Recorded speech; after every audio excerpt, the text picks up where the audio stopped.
1884 to 1999, there was a leper colony, the only one in the continental United States, about 6 miles south of Baton Rouge, Carville, Louisiana.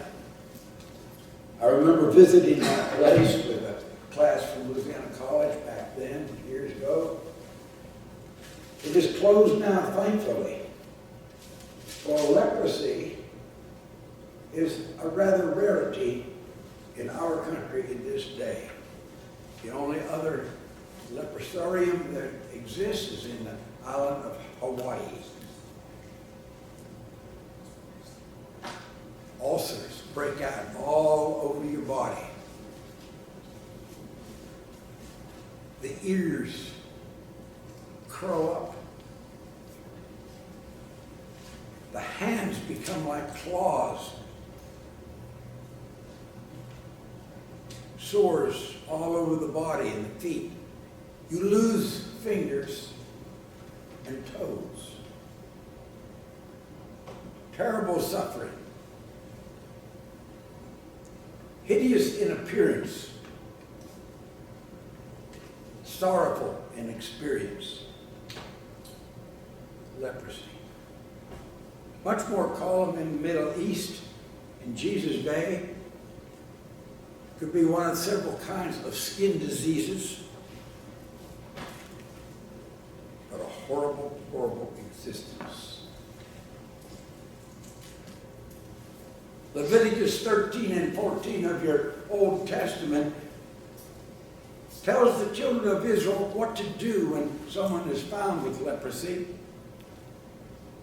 The offerings that they are to make, the cleansing that they are to experience and then share with others joyfully. But many lepers never were healed. In the New Testament, in Jesus' day, we only have this account that is before us. It's in Matthew, it's in Mark, and it's in Luke. All three places. Same event.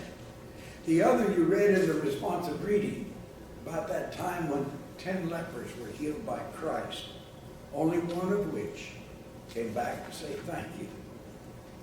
Say thank you. The horrific thing about leprosy of that day, and even in our day, is isolation. People were afraid of getting that disease from you through a touch, through handling your clothing. If a person with leprosy was bit by a dog, the dog was killed immediately. If the person in Jesus' day with the terrible disease of leprosy handled a wooden cup, it was burned. A clay jar, it was smashed in pieces. They were so afraid of getting it from someone else. And of course, this is at a day when they did not know the germ theory, they did not know about infectious diseases. They just knew that someone who was a leper was not going to be around you or you around them. They would exist for years without ever having a hug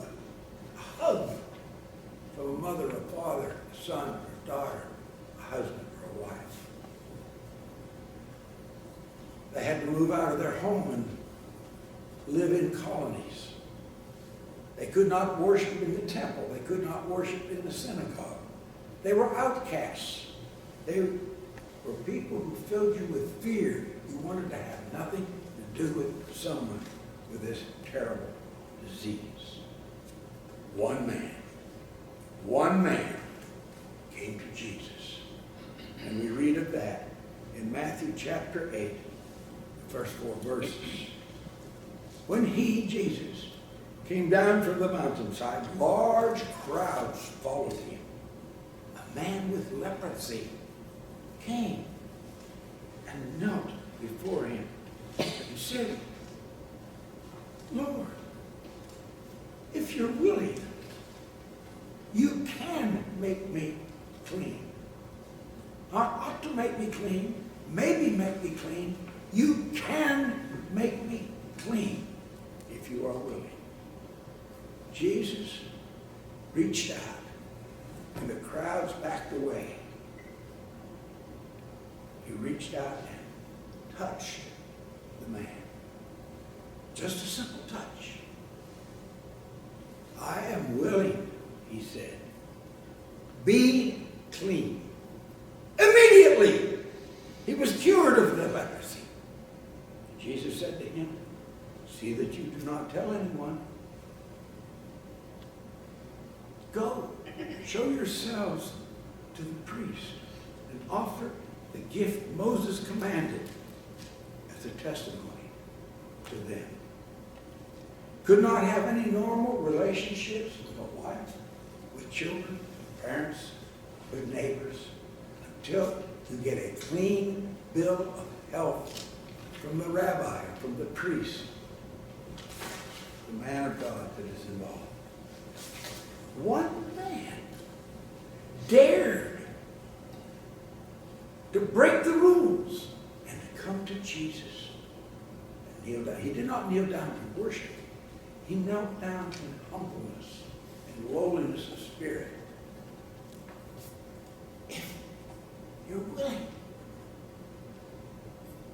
cleanse me. I am willing, said Jesus. Be clean. And immediately, in the crowds, stand gaping in amazement. For this man was immediately transformed.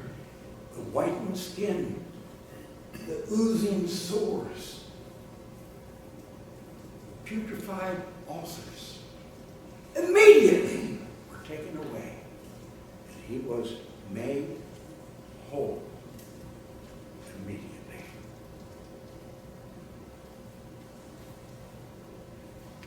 Why would Jesus tell him to hush up?